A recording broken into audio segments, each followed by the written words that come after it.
Hello everyone, welcome to cooking house YouTube channel. તો આજે હું તમારી સાથે શેર કરીશ લીંબુ શરબત બનાવવાની એક સિક્રેટ રેસીપી, જેમાં આપણે લીંબુનો ઉપયોગ નહીં કરીએ કે કાચી કેરીનો પણ ઉપયોગ નથી કરવાના।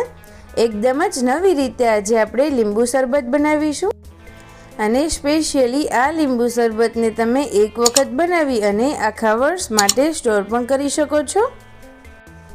આ લીંબુ શરબત ફક્ત 1 જ મિનિટમાં બની અને તૈયાર થઈ જાય છે।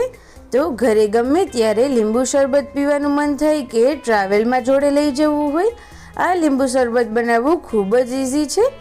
તો આ વિડીયો જોઈ અને તમે ઘરે આજે જ ટ્રાય કરજો। અને વિડીયો જોઈતા પહેલાં ચેનલ ઉપર નવા હોય તો નીચે એક રેડ બટન આપેલું છે, તેના ઉપર ક્લિક કરી ચેનલને સબસ્ક્રાઈબ કરી દો અને બાજુમાં આપેલો બેલ બટન પણ પ્રેસ કરી દો, જે કરવું બિલકુલ ફ્રીમાં છે।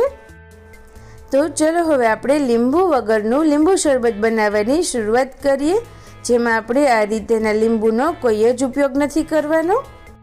તો લીંબુ શરબત બનાવવા માટે આપણે આ રીતેની એક પ્લેટ લઈશું અને મેં અહીંયા ઘરમાં જે રેગ્યુલર ચમચીનો ઉપયોગ કરતા હોય તેનું માપ રાખેલું છે। તો તેનાથી 3 ચમચી માપી અને આપણે રેગ્યુલર ખાંડ લઈશું। ત્યારબાદ હવે આપણે તેમાં અડધી ચમચી જેટલું નમક એડ કરીશું। ત્યારબાદ તેમાં અડધી ચમચી જેટલો સંચર પાવડર એડ કરીશું। અડધી ચમચી જેટલો ચાટ મસાલો એડ કરીશું। અડધી ચમચી જેટલો મરી પાવડર એડ કરીશું।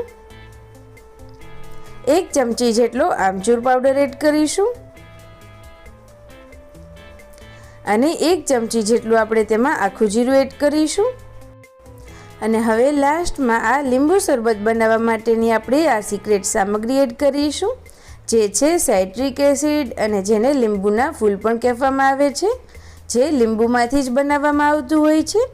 તો તે પણ આપણે 1 ચમચી જેટલું એડ કરીશું અને ત્યારબાદ બધું એક વખત સરસ રીતે મિક્સ કરી અને આ રીતેનું મિક્સરનું જાર લઈશું અને તેમાં બધું આપણે સરસ રીતે ક્રશ કરી અને તૈયાર કરી લેવાનું છે। તો તમે જોઈ શકો છો લીંબુ શરબત બનાવવા માટેનો એકદમ સરસ એવો પાવડર બની અને તૈયાર થઈ ગયો છે। આ લીંબુ શરબત બનાવવા માટેનો એકદમ સરસ એવો ઇન્સ્ટન્ટ પાવડર છે। તો હવે આ રીતે આપણે તેને કોઈ પણ એક બરણીમાં ભરી અને સ્ટોર કરી લઈશું।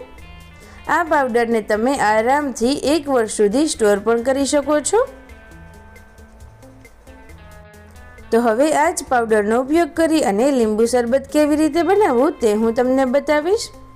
તેના માટે આ રીતેના આપણે ગ્લાસ લઈ અને તેમાં આઈસ ક્યુબ્સ એડ કરીશું અને ત્યારબાદ તૈયાર કરેલા લીંબુ શરબતના પાવડરમાંથી આપણે 1 ચમચી જેટલો પાવડર એડ કરીશું અને ત્યારબાદ હવે આપણે તેમાં પાણી એડ કરીશું।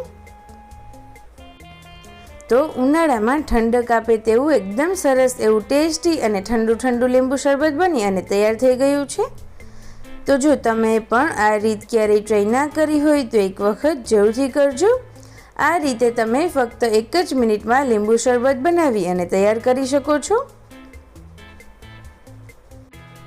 તો તમને મારી આ રેસીપી સારી લાગી હોય તો પ્લીઝ આ વિડીયોને લાઈક કરજો, તમારા બધા જ ગ્રુપમાં શેર કરજો અને ચેનલને હજુ સુધી સબસ્ક્રાઈબ ના કરી હોય તો જલ્દીથી